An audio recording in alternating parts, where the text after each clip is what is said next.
Okay, hear me out. I believe Mario Kart World is better than most people think. Don't get me wrong, I have my complaints, many of which are pretty common ones, but I still think this may well be the best base Mario Kart ever made. I think the interconnected open world concept is very fun and done well, not to mention it is perfect for building on over time with DLC. Now, not only does each track stand up on its own, but it's near perfectly woven into a connected world that almost seamlessly transitions from area to area and track to track. As for the tracks themselves, not only are they almost all great and creative, but the retro tracks are so heavily reworked and added to that they are basically brand new tracks. And I know Mario Kart 8 did this too, but I would argue Mario Kart World goes one step further. We also got numerous new and returning characters, fun outfits, and new and returning carts to suit any playstyle you want. Hell, even my mom, who never plays video games, found a setup she liked. On that subject, the driving handles very well and the assists are pretty well balanced for newcomers to Mario Kart, or even just games in general. In terms of the presentation, the animation, style, and music are all absolutely top-notch. Not to mention graphically, the game looks incredible and runs perfectly. While I do believe this game is better than most people think and is truly an amazing accomplishment, that doesn't mean it doesn't have some aspects that I'm mixed on. Even some straight-up complaints that I think need addressing. First, for the mixed aspects.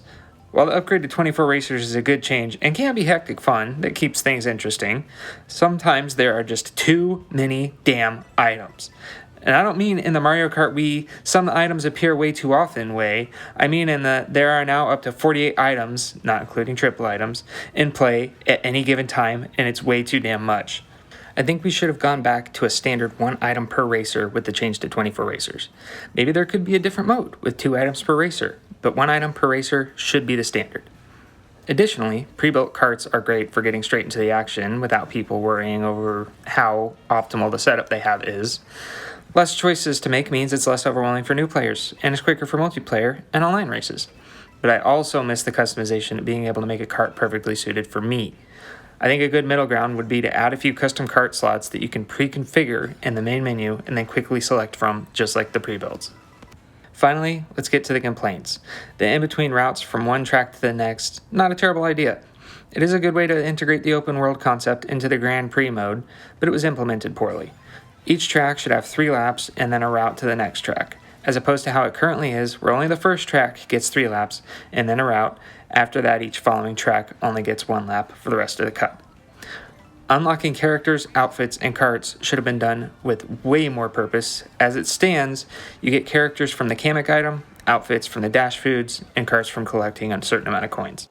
I think that you should have unlocked characters from completing P-Switch missions, outfits from question blocks, and carts via Peach medallions, either after a certain amount collected or trade them for the cart you want.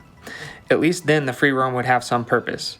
Currently, the free roam not only feels empty for the most part, there's no incentive to engage with it.